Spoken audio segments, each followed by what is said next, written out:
When she smelled me, her eyes burned with lust. I was just human. The scent of possibility. Rain Calloway wiped perspiration from his brow as he carefully arranged the specimen containers in his laboratory aboard Nexus Station. After 3 years traveling the outer systems collecting rare botanical samples, he'd finally secured a research position at the galaxy's premier scientific outpost. The circular viewport beside his workstation offered a breathtaking view of the massive space station's central hub, where species from 100 worlds mingled in a kaleidoscope of forms and colors. Dr. Calloway, your presence is requested at the welcome reception in 30 minutes, announced the station's AI. Ambassador delegations from 7 systems will be attending. Rain sighed. Diplomatic functions weren't his forte, but as the station's newest xenobotanist, attendance was mandatory. He changed into his formal science division uniform, charcoal gray with blue trim, and attempted to tame his unruly auburn hair. The reception hall buzzed with conversation when he arrived. Crystalline lights floated overhead, casting prismatic patterns across the gathered dignitaries. Rain accepted a glass of blue liquid from a passing server and retreated to a quiet corner, observing the intricate dance of interstellar politics from a safe distance. That's when he first saw her. She moved with liquid grace through the crowd, her skin a luminous shade of lavender that seemed to glow from within, unlike the other Valerians he'd encountered, whose purple coloration tended toward deeper violet tones. Hers was almost iridescent. Her ambassador's robes flowed around her tall, slender frame like water, and the silver circlet adorning her head marked her as someone of significant rank.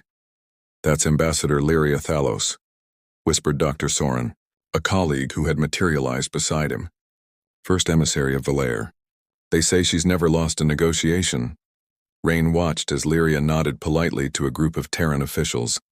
"What are the Valerians negotiating for?" "Access to the new hyperspace corridor near Sector 9. It passes dangerously close to their sacred lunar system." Soren sipped his drink. "They're extraordinarily reserved, you know. Their species values control above all else. Emotions are considered vulgar displays to be managed, not expressed." As if sensing their conversation, Lyria's gaze lifted and met Rain's across the room. For a heartbeat, nothing else existed in the vast station. Her eyes, silver-flecked and luminous, widened slightly. She tilted her head, a barely perceptible movement, and then abruptly turned away. Later, as Rain circulated reluctantly through the reception, he found himself approaching the refreshment table just as Lyria reached for a crystalline decanter. Their hands brushed briefly and she froze, inhaling sharply. "Forgive me, Ambassador," Rain said quickly, stepping back. Lyria remained motionless, her nostrils flaring subtly as she seemed to breathe in his scent. Her eyes, previously cool and diplomatic, suddenly burned with an intensity that startled him. "You are human," she said, her voice like chimes in still air. "Yes. Rain Calloway, Xenobotany Division." "Interesting." The word hung between them, laden with unspoken meaning. Humans rarely venture this far into shared space. "Plants are universal," he replied with a small smile. "They don't recognize political boundaries." For a moment, something flickered across her composed features. Curiosity, perhaps, or something deeper. Then her expression smoothed once more into diplomatic neutrality. "I must attend to the Arcturian delegation," she said, but made no move to leave. Instead, she seemed to be fighting some internal battle. Finally, with visible effort, she inclined her head. "Perhaps your botanical insights would be valuable to our discussion of the ecological impact on Sector 9. My office will contact yours." She departed with measured steps, but Rain noticed her hands were tightly clenched at her sides. 2 days later, Rain was deep in his laboratory when the message arrived. Ambassador Thalos requested his expertise on native flora, affected by the proposed hyperspace corridor. What should have been a routine consultation felt strangely significant as he gathered his research materials and headed toward the diplomatic sector of Nexus Station, unaware that this meeting would alter the trajectory of his carefully planned life among the stars. Diplomatic tensions. The diplomatic wing of Nexus Station gleamed with polished surfaces and subtle security measures. Rain's credentials were scanned 3 times before he reached Ambassador Thalos's office, a space that reflected the Valerian aesthetic of elegant minimalism. The curved walls displayed shifting holograms of Valaire's famous floating cities, their crystalline structures suspended over violet oceans. Lyria stood at a viewing port, silhouetted against the stars. When the door slid closed behind Rain, she turned and he noticed her subtle intake of breath. "Dr. Calloway," she greeted, her voice carefully modulated. "Thank you for coming on such short notice. Your request mentioned ecological concerns about the hyperspace corridor," Rain said, placing his data tablet on the conference table. "Indeed." Lyria moved to the table but maintained a careful distance. "The corridor passes near Lunaris, our sacred moon system. The energy emissions could potentially affect the bioluminescent flora that grows there." As Rain displayed holographic models of similar energy fields and their botanical impacts, he became aware of Lyria's intense focus, not just on his data but on him. Whenever he moved closer to indicate a detail, she would shift away subtly, as though maintaining a precise safety perimeter. "Is something wrong, Ambassador?" he finally asked. Lyria's silver-flecked eyes met his. "Humans possess a particular biochemical signature that Valerians find difficult to process. Am I making you uncomfortable?" Rain moved to stand, but Lyria raised her hand. "Not uncomfortable, quite the opposite." Her admission seemed to cost her something. "Our species evolved as highly sensitive empaths, but our civilization developed strict protocols to manage sensory input. Your pheromones bypass our usual filters." Understanding dawned. "That's why you reacted when we touched at the reception." "Yes." Lyria straightened, her posture becoming more formal. "It is a temporary adaptation issue. I will adjust." But as their meeting extended into a second hour, Rain noticed signs that contradicted her assured statement. Her normally pale purple fingers had darkened to a deeper violet, a physiological response he'd read about but never witnessed. When he accidentally dropped his stylus and they both reached for it simultaneously, her hand trembled visibly before she withdrew it. "Perhaps we should continue this discussion another time," Rain suggested. "No," Lyria said too quickly. She composed herself with visible effort. "The Galactic Council votes on the corridor in 3 days. We must complete our assessment." As they worked, a curious tension filled the room. Rain found himself increasingly drawn to the subtle expressions that crossed Lyria's face, fleeting moments of emotion she couldn't quite suppress. For her part, Lyria seemed to be fighting a battle between her diplomatic training and something primal that surfaced whenever Rain moved too close. When he finally left her office, Rain felt as though he'd run a marathon. Something unspoken had passed between them, something neither had acknowledged but both had felt. The next day, Rain was surprised to receive a summons to attend the Galactic Council session as a scientific consultant. As he entered the grand chamber, with its tiered seating for representatives of 50 worlds, he spotted Lyria immediately. She stood on the speaker's platform, her ambassador's robes replaced by more formal attire that accentuated her slender form. Throughout the proceedings, as various species debated the merits of the hyperspace corridor, Rain found his attention repeatedly drawn to Lyria. When it came time for his brief testimony on botanical conservation, he felt her gaze like a physical touch.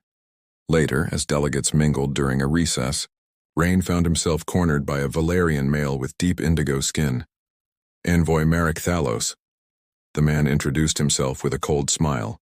"Lyria's brother and second emissary of Valaire." "Dr. Calloway," Rain replied, noting the family resemblance in the angular features. "My sister speaks highly of your scientific expertise," Marek said, though his tone suggested otherwise. "Though I find it curious how much time she allocates to botanical concerns when our sacred moon's gravitational stability is the primary issue." "Science is interconnected," Rain responded carefully. "Indeed." Marek leaned closer, lowering his voice. "A word of caution, Doctor. Humans are fascinating specimens to us, but ultimately incompatible. Lyria's position requires absolute clarity of mind, free from distractions." Before Rain could respond, Marek glided away, leaving him with the distinct impression he'd just been threatened. Across the chamber, he caught Lyria watching the exchange, her expression unreadable. That evening, as Rain studied specimens in his laboratory, the door slid open unexpectedly.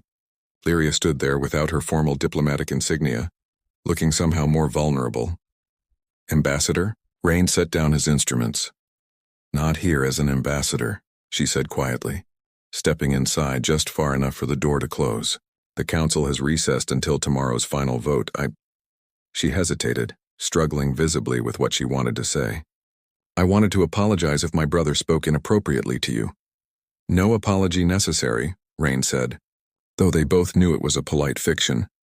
Lyria moved further into the lab, examining the array of plants with evident curiosity. These are all from different worlds? Yes, each adapted to its own unique environment. Yet you found ways to help them thrive here, far from home. She touched a luminescent leaf gently. Some would say that's unnatural. I'd say it's proof of life's remarkable adaptability, Rain countered. When Lyria looked up, something in her expression had shifted. Tomorrow, after the vote, I'm scheduled to depart on the diplomatic vessel Horizon for a mission to the Cygnus system. She paused. The ship's science division has requested a xenobotanist to study Cygnus 4's regenerative plant life. The invitation in her words was clear, though carefully couched in professional terms. Are you offering me the position? Rain asked. I am, suggesting it might be of interest. Lyria's eyes held his, and for a moment the careful diplomatic facade slipped. Some journeys are worth taking, Dr. Calloway, even when the destination is uncertain. As she turned to leave, her hand brushed his workstation and Rain saw the deep violet flush spread across her fingers. She noticed his gaze and quickly clasped her hands behind her back. Until tomorrow, she said, and was gone, leaving Rain with a decision that would change everything. Starlight Confessions. The horizon gleamed like a silver needle against the velvet black of space, its sleek design reflecting Valerian aesthetics of efficiency and grace. Rain had accepted the position aboard the diplomatic vessel with mixed emotions, excitement about the scientific opportunities, and undeniable anticipation about spending 3 weeks in transit with Lyria. During the first days of the journey, their interactions remained strictly professional. Lyria attended diplomatic briefings while Rain established his temporary laboratory in the science bay. They passed each other in corridors with formal nods, maintaining a careful distance that belied the tension between them. On the 5th day, as Rain analyzed soil samples from Cygnus 4, the ship's captain announced they would be navigating through a stellar nursery, a cloud of cosmic dust and gases where new stars were forming. The spectacle drew most of the crew to the observation deck.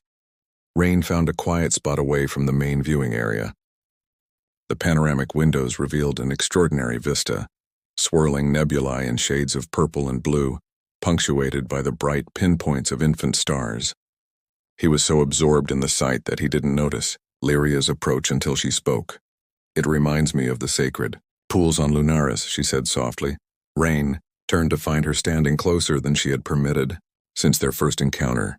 Without her formal attire, dressed in a simple tunic of silvery material, she seemed younger, less guarded. I've read about those pools, he replied. Bioluminescent algae create patterns that Valerian scholars have studied for centuries. Not just studied, Lyria corrected, her gaze fixed on the cosmic spectacle outside. The patterns speak to something deep within us, something ancient that predates our civilization's emphasis on control and restraint. A comfortable silence fell between them as they watched cosmic dust swirl into new constellations. When Lyria finally spoke again, her voice had a different quality to it, less measured, more authentic. I requested you for this mission, she admitted. It was selfish and possibly unethical, but I couldn't. I needed to understand. Understand what? Rain asked, though he suspected he knew.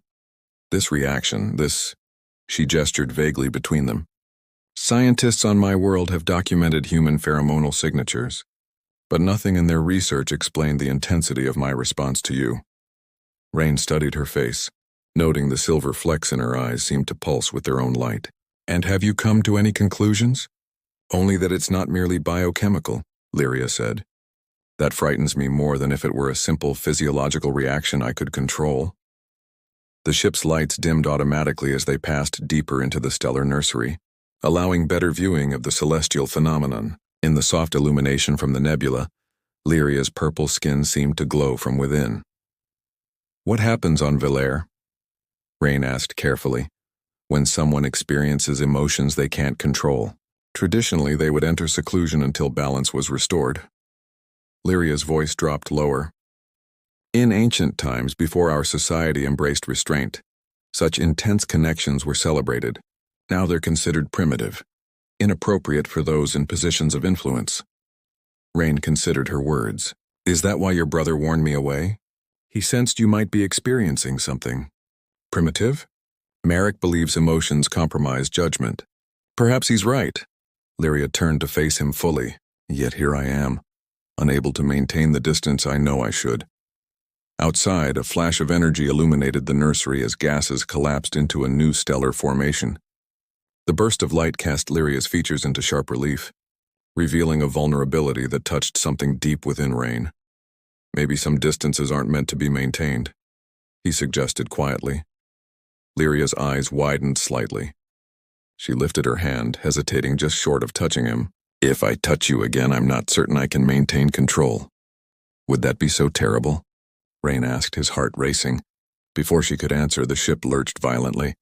Emergency lights flashed as the captain's voice came over the communication system. All personnel secure positions. We've encountered an unexpected gravitational anomaly. Preparing emergency protocols. The ship shuddered again. Rain instinctively reached for Lyria as they both lost their footing. They fell against the viewport. Her body pressed against his as the artificial gravity fluctuated. Her skin felt warm through the thin material of her tunic, and the scent of her, like night-blooming flowers, overwhelmed his senses. For one breathless moment, they remained locked together, her silver-flecked eyes wide with surprise and something deeper. Then the emergency barriers slid into place, sealing off sections of the ship. They were trapped together in the observation chamber as the horizon navigated the dangerous stellar phenomenon. Are you all right? Rain asked, still holding her. Lyria didn't pull away as he expected. Instead, she placed her palm against his chest over his heart. Your pulse is elevated, she whispered. That has little to do with the ship's situation, he admitted. A small sound escaped her, something between a laugh and a sigh. Mine as well. The captain's voice returned, informing them that repairs would take several hours, and all personnel should remain in their current locations. As the announcement ended, Lyria and Rain looked at each other in the dim emergency lighting, both realizing they were now truly alone, with nothing but time and stars between them. Perhaps, Lyria said softly, her fingers still resting against his chest. This is the universe's way of forcing us to confront what we've been avoiding. And in that moment, surrounded by the birth of stars, something new began between them as well. The Council's shadow 7 hours trapped in the observation deck had changed everything. As repairs to the horizon continued, Rain and Lyria had talked through the artificial night, sharing stories of their worlds, their dreams, and eventually, their growing feelings. When Lyria had finally allowed herself to touch his face, tracing the contours with her slender purple fingers, the contact had sparked something profound between them. Their first kiss had been tentative, then transformative, her skin flushing deep violet as she surrendered to sensations her species had denied for generations. Now, 2 weeks into their journey to the Cygnus system, they moved in a delicate dance of secrecy and discovery. By day, Ambassador Thalos attended diplomatic briefings while Dr. Calloway analyzed botanical specimens. By night, they explored the uncharted territory between their worlds. The patterns on your skin change when we're together, Rain observed one evening, tracing the subtle luminescent markings that appeared on Lyria's shoulders and back when they were alone. They lay in his quarters, the room's lighting dimmed to accommodate Valerian sensitivity.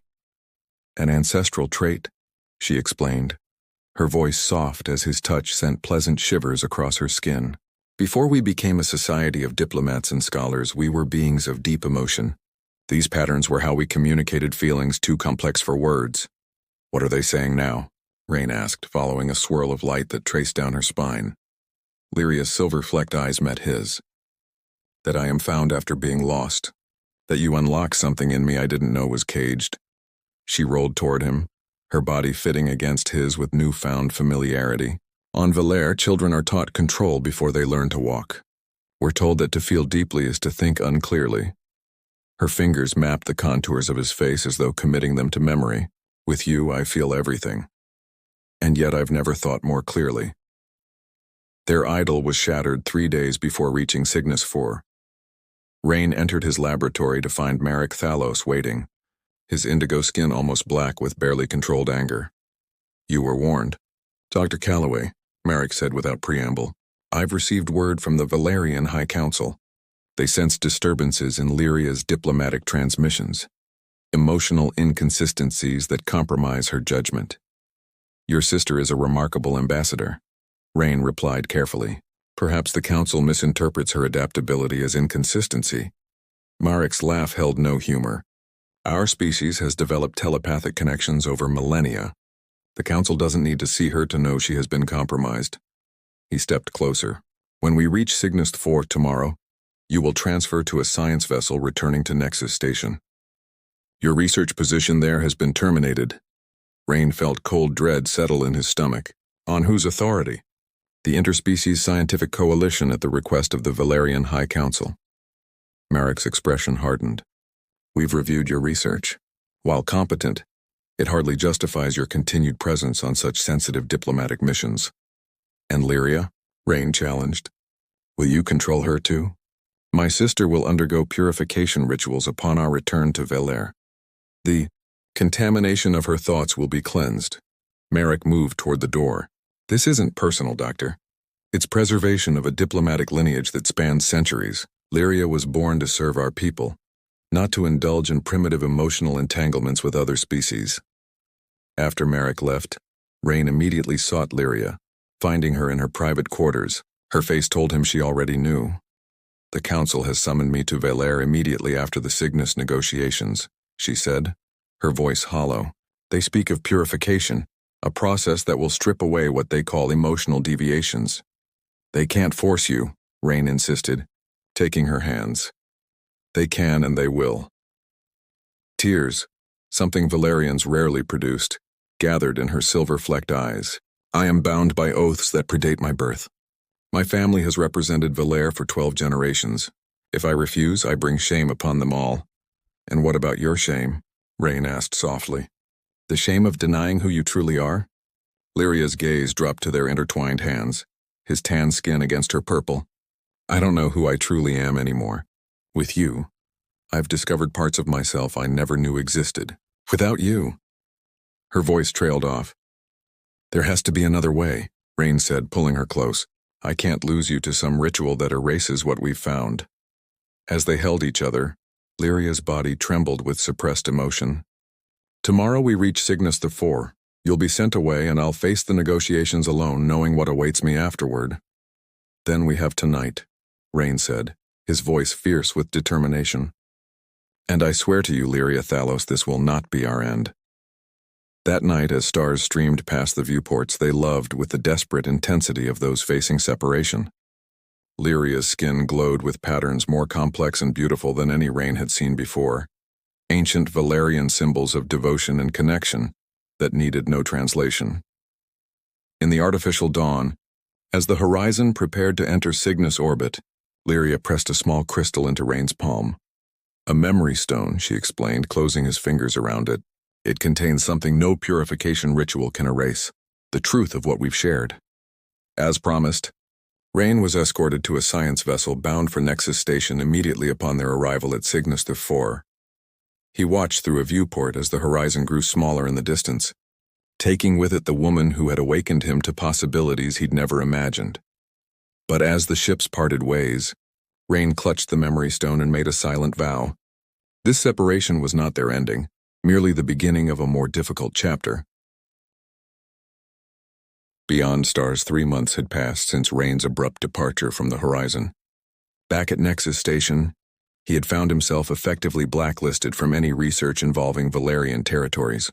His former colleagues maintained polite but distant relationships, aware that associating too closely with him might jeopardize their own careers. Each night, Rain held Lyria's memory stone, watching as it projected shimmering holograms of star patterns, coordinates to places meaningful to her. He had spent weeks decoding the message hidden within the astronomical data, growing increasingly certain of what he needed to do. Today he would either lose everything or find a way forward that neither of their worlds had imagined possible. The administrative offices of the Interspecies Scientific Coalition were bustling when Rain arrived. He had requested a formal hearing regarding his research restrictions, a right guaranteed to all coalition scientists. What no one knew was that he had also sent messages to specific individuals who would find his case particularly interesting. As he entered the hearing chamber, Rain immediately spotted the Valerian delegation. Marek Thalos sat at the center, flanked by two elders whose deep indigo skin marked them as council members. There was no sign of Lyria. "Dr. Calloway," began the coalition chairperson, a reptilian Soren with intelligent eyes, "you have requested review of the restrictions placed on your research activities following the Cygnus mission. Please state your case." Rain stood, acutely aware of the dozen species represented in the chamber. "My research has been restricted not because of scientific inadequacy, but because I discovered something the Valerian High Council wishes to suppress, the truth about their species' emotional biology." Murmurs rippled through the assembly. Marek's expression darkened. "The Valerians present themselves as naturally reserved and controlled," Rain continued. "But my research indicates this is cultural conditioning, not biological reality. Their ancestors were beings of profound emotional capacity. That capacity hasn't disappeared. It's been systematically suppressed through generations of conditioning." "This is absurd," Marek interrupted. "Dr. Calloway's claims are based on a personal grudge after his removal from the Cygnus mission. My claims," Rain countered, "are based on empirical evidence. Evidence I've shared with Dr. Nira Sen of the Xenobiological Ethics Committee." A slender human woman stood from the observer section. "I have reviewed Dr. Calloway's research," Dr. Sen announced. "His findings raise serious concerns about the practice of emotional suppression and forced purification of Valerians who display natural emotional responses." The chamber erupted in discussion. Marek conferred urgently with the Valerian elders, their expressions grave. "Furthermore," Rain continued when order was restored, "I believe Ambassador Lyria Thalos is currently undergoing forced purification against her will, a practice that violates galactic charter protections against non-consensual neurological manipulation." The chairperson turned to the Valerian delegation. "Is this true?" Before Marek could respond, the chamber doors opened. A figure in hooded robes entered, moving with unmistakable grace toward the center of the room. When the hood fell back, gasps echoed through the assembly. It was Lyria, but changed. Her once lavender skin had deepened to a rich purple, marked with permanent luminescent patterns that swirled across her visible skin. Her silver-flecked eyes held a confidence Rain had only glimpsed in their most intimate moments. "Ambassador Thalos," the chairperson acknowledged, clearly surprised. "We were led to believe you were in seclusion on Valere." "I was," Lyria confirmed, her voice steady. "But not for purification." She looked directly at her brother. "I sought the wisdom of the Ancient Ones, those who remember our true nature before the age of restraint." Marek's face registered shock. "The outcasts? You went to them?" "I went to our true elders," Lyria corrected. "While the High Council embraced suppression, they preserved our heritage." She turned to address the assembly. "For 10 generations, Valere has presented a false face to the galaxy, claiming our emotional restraint is our natural state when it is, in fact, a cultural prison." She approached Rain. Standing beside him in silent solidarity, "Dr. Calloway discovered what we have hidden even from ourselves," she continued. "That Valerians are not naturally cold or distant. We are beings of profound emotional capacity. Our ancestors chose restraint during a time of interstellar conflict, believing emotions led to war. That choice became dogma, then tyranny." One of the Valerian elders rose shakily to his feet. "You reveal our most guarded secret to outsiders?" The shame, Lyria interrupted, "is in denying our true nature, in punishing those who feel deeply, in sending our children to purification when they show the very traits that made our species great." She reached for Rain's hand, taking it firmly in her own. Her skin glowed where they touched, patterns forming and shifting with her emotions. "I stand before you transformed, but not by purification," she announced. "By acceptance of my complete self. The Ancient Ones helped me understand that what I feel for this human is not contamination. It is connection, something our species has forgotten how to honor." The chamber had fallen completely silent, dozens of species witnessing a moment of profound cultural revelation. "I propose," Lyria said into the silence, "a new diplomatic mission, one that bridges not just our worlds, but our understanding of what it means to be truly alive. I ask this coalition to establish a cultural exchange program between humans and Valerians, studying the benefits of emotional integration rather than suppression." She turned to Rain, her eyes conveying everything words couldn't. And I asked Dr. Calloway to co-lead this initiative, as he has already proven himself capable of seeing beyond surface differences to deeper truths. For several heartbeats, no one spoke. Then Dr. Sen stepped forward. The Ethics Committee would enthusiastically support such an initiative, she said, particularly if it offers alternatives to practices that may violate sentient rights. The chairperson looked to the Valerian delegation. Marek sat frozen. But to everyone's surprise, one of the elders slowly nodded. Perhaps, the elder said quietly, it is time for Valer to remember its whole self, not just the part we deemed acceptable. 2 months later, the research vessel Synthesis departed Nexus Station bound for a small moon orbiting Valer, the new home of the Interspecies Emotional Intelligence Institute. Aboard were scientists from 12 worlds, but at its heart were a human botanist and a Valerian diplomat who had discovered that some connections transcend biology, politics, and even the vast distances between stars. As the ship entered hyperspace, Rain stood with Lyria at the main viewport, their reflection shimmering against the backdrop of streaking stars.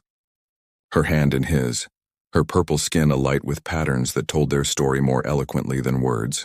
Do you ever regret it? He asked quietly. Challenging your world's traditions?